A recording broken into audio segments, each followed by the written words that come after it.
The McCain campaign is keeping the pressure on by placing robocalls like this one to voters in targeted states. Take a listen.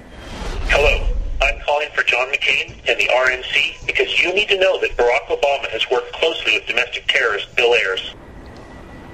So let's talk about that with our NBC News Deputy Political Director, Mark Murray, for today's First Read. Mark, we plan to talk about the red states, and we'll get to that, but let's talk about these robocalls and what we're hearing about that tactic.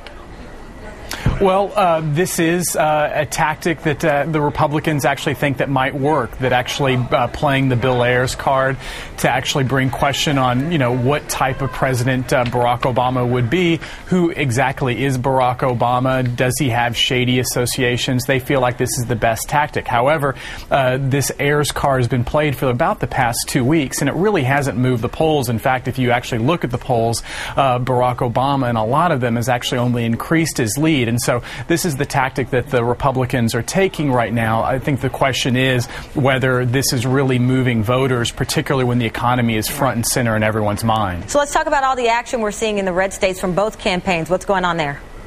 Well, it's simply that this game right now is on Republican turf. One way of looking at it, Barack Obama is now ahead or tied in 10 states that George W. Bush carried in 2004. And as you mentioned, Obama's in Virginia today, McCain is in Florida, Sarah Palin in Indiana, Ohio.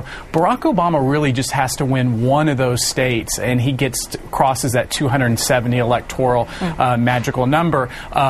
John McCain, on the other hand, has to win almost all of these 10 states, all of these toss-up states, and so that's really the challenge for him. And let's talk about the story that we teased coming into this, and that is, of course, Colin Powell on Meet the Press. What are we hearing could potentially come out of this interview, and what about all of this talk of maybe a surprise endorsement?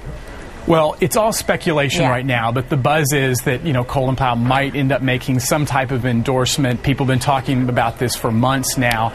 A lot of the buzz has been in Barack Obama's corner that he actually might endorse Obama, and that would be more good news for Obama's campaign. However, if he decides to actually endorse John McCain, that could be a really nice shot in the arm for the Arizona Republicans. So I think everyone just needs to tune in to Meet the Press on Sunday. It should be a very interesting interview. We won't miss it. All right, Mark, thank you very much.